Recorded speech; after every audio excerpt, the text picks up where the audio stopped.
Chabahar से निकल जाने के बाद ऐसा लग रहा है कि भारत और अमेरिका नई ट्रेड डील के साथ साथ मुमकिना तौर पर इंडिया, अमेरिका और इसराइल इस खत्ते के अंदर ईरान के अगेंस्ट कुछ अस्करी इतिहाद भी बना रहे हैं। और इस ज़िमन में भारत ने एक इकदाम भी किया है जो खालिसतन ईरान के अगेंस्ट है। ये पूरी खबर क्या है, आपके साथ डिटेल शेयर करेंगे। अस्सलाम वालेकुम, आसारीख है 12 फरवरी 2026 और मैं हूँ रज़ा अब्बास। आपसे दरख्वास्त के वीडियो को लाइक और चैनल को सब्सक्राइब जरूर कीजिएगा। तेज़ी के साथ कुछ पॉइंट्स और कुछ खबरें मैं आपके साथ शेयर कर देता हूँ। हुआ ये है कि अमेरिका की तरफ से जो चाबहार के ऊपर पाबंदियां लगाई गई थी और इस पाबंदियों के बाद भारत,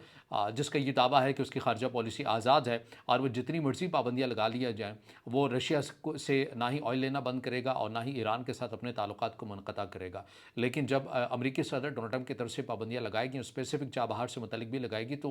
भारत जो है वो यहाँ से निकल गया और जितने भी जो वाजबात थे, चीज़ें थी, वो ईरान के साथ एक फार्मूले के साथ तय करके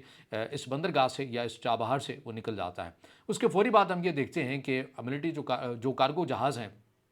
आपको पता है कि ईरान के ऊपर माशी तौर के ऊपर पाबंदियाँ हैं, उसके ऑयल के ऊपर पाबंदियाँ हैं, तो लिहाजा ईरान ऐसा तो नहीं है कि अपना ऑयल सेल नहीं करता। चाइना एक बड़ा ख़रीदार है, लेकिन उस ऑयल को चाइना तक या दीगर ममालिक तक पहुँचाने के लिए ऐसे जो तरीक़ाकार अपनाए जाते हैं जो आलमी पाबंदियों से बच भी जाएँ और जो दीगर फोर्सेस से बचते हुए मंजिल तक पहुँच भी जाएँ। लेकिन हुआ ये है कि इस खत्ते के अंदर ईरान के 2 जो ऑयल टैंकर हैं, उन्हें भारत ने अपनी कस्टडी में लिया है और ऐसा पहले कभी नहीं हुआ था। लेकिन चाबहार से निकल जाने के बाद भारत की तरफ से ऐसा इक़दाम किया गया। अब इसके रद्द-ए-अमल में ईरान ने कोई एहतजाज अपना रिकॉर्ड नहीं करवाया, ना ही भारत से कोई मज़म्मती बयान दिया है उनके सफ़ीर की तरफ से, बल्कि खामोशी के साथ ईरान ने एक चीज़ से 2 नहीं बल्कि 3-3 शिकार किए। वो 3 शिकार किस अंदाज़ में किए कि एक ऐसा जो कार्गो जहाज़ है उसको ईरानी हुकाम ने अपनी कस्टडी में लिया, जो कि इज़राइल के लिए फ़ायदेमंद था, लेकिन उसको ओन बरतानिया करता था और उसके अंदर जो अमला था वो भारत का था। तो है ना, एक चीज़ से 3-3 शिकार। तो ईरान की तरफ से एक ऐसे कार्गो जहाज़ को अपनी कस्टडी में लिया गया। अब जो भारत है वो ईरान से बरह रास्त इस मामले के ऊपर बात भी नहीं कर सकता, क्योंकि ईरान ने रद्द-ए-अमल के तौर पर भारत से कोई एहतजाज तो रिकॉर्ड नहीं करवाया था, बल्कि अपना पत्ता जो है वो शो कर दिया। अब मामला ये हुआ है कि वज़ीर ख़ारजा जयशंकर की उनकी दौड़ें लग गई हैं और उन्होंने बरतानवी हुकाम से रब्ता किया। उन्होंने कहा कि भाईजान, हमें इस लड़ाई के अंदर आप क्यों घुसीट रहे हैं? हमारे शहरी आपने गिरफ्तार करवा लिए हैं, तो मेहरबानी करें ईरान से हमारे शहरी तो रिहा करवा दें। अब इस हवाले से ईरान का और भारत का कोई बरह रास्त रब्ता नहीं हुआ और ना ही बरतानिया की तरफ से किया गया। अलबत्ता इसराइल की तरफ से एक इंतबा और एक वार्निंग जारी की गई है कि अगर ईरान ने अपनी इस रविश को ना छोड़ा और क्योंकि हमारे जो कार्गो जहाज़ हैं जो हमें फ़ायदा देते हैं, अगर उन्हें अपनी इख्तियारात में लेने का सिलसिला जारी रखा तो इसके संगीन किस्म के नताइज भी हो सकते हैं। और ऐसा नहीं है कि फ़कत जो इंतबा है, वार्निंग है, इस खत्ते के अंदर इसराइल ही की तरफ से आई है, बल्कि चाइना और रशिया की तरफ से भी कुछ ऐसा कदम किया गया है, लेकिन वो ईरान के अगेंस्ट नहीं बल्कि ईरान के हक़ में दिया गया है। क्योंकि इसराइल क्योंकि ये जितने भी ब्रिक्स के जो मेंबर हैं, वो ट्रेड डील अमेरिका के साथ हो जाने के बाद भारत की वो कुछ अच्छे अंदाज में भारत को नहीं समझ रहे हैं। रूस के किसी हद तक ताल्लुकात आपको पता है भारत के साथ मिसालें भी नज़र आते हैं, लेकिन ट्रेड डील के ऊपर उसको भी किसी हद तक अभी खबरें सामने आ रही हैं कि तशवीश हो सकती है। और ब्रिक्स का एक बड़ा जो तकरीब का इनकाद होने जा रहा है इसी साल भारत के अंदर, उसमें बताया यह जा रहा है कि भारत के इस इक़दाम के बाद जो बड़े बड़े रहनुमा हैं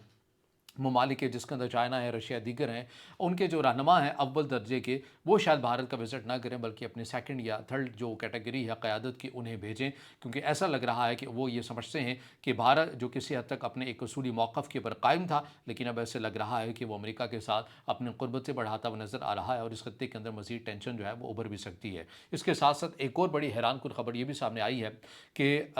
रशिया के वज़ारत दिफ़ा और उनकी इस सनद की तरफ से ये कहा गया है कि SU-57 जो जदीद तरीन रशिया के फाइटर जेट हैं, उनकी राहें हमवार की जा रही हैं दीगर ममालिक को देने के हवाले से, और बिलखसूस ईरान से मुतल्लिक़ भी बातें की जा रही हैं और मुमकिना तौर पर ईरान उनका सबसे पहले ख़रीदार भी बन सकता है। इस हवाले से बातें भी हो रही हैं, क्योंकि आपको पता है कि ईरान की प्रायोरिटी अपनी एयरफोर्स नहीं थी। लेकिन ये खबर भी आपकी नज़र से गुजरी होगी कि ईरान के सुप्रीम लीडर सईद अली ख़ामनेई की तरफ से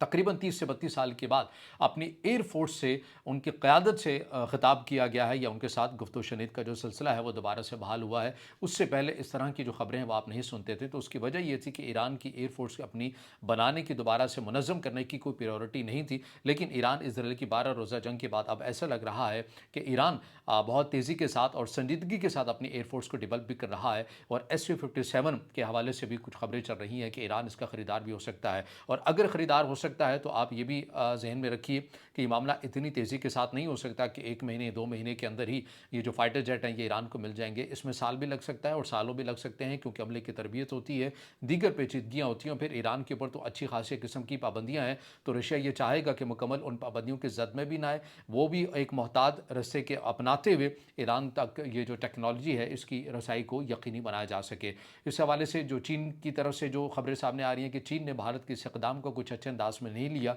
और अगर इस खत्ते के अंदर भारत की तरफ से मुसलसल ईरान के इन्हीं ऑयल टैंकर्स को अगर निशाना बनाने का सिलसिला जारी व सारी रहा और अपनी कस्टडी में रखने वाली जो पॉलिसी है उसको अपना लिया, तो फिर जाहिर है चीन एक बड़े पैमाने के ऊपर कुछ ऐसा है जो इस खत्ते के अंदर वो करने के लिए तैयार भी होगा, क्योंकि पहले भारत के और ईरान के ताल्लुकात किसी हद तक एक तवाज़ुन कायम था, और चीन भी इसे किसी हद तक खुश नज़र आता था कि भारत ने इस खत्ते के अंदर एक तवाज़ुन रखा हुआ है। लेकिन अब ऐसा लग रहा है कि ट्रेड डील के बहाने या ट्रेड डील के साथ साथ मुमकिन तौर पर भारत, अमेरिका और इसराइल एक ऐसा ईरान के अगेंस्ट या ईरान के ऑयल के हवाले से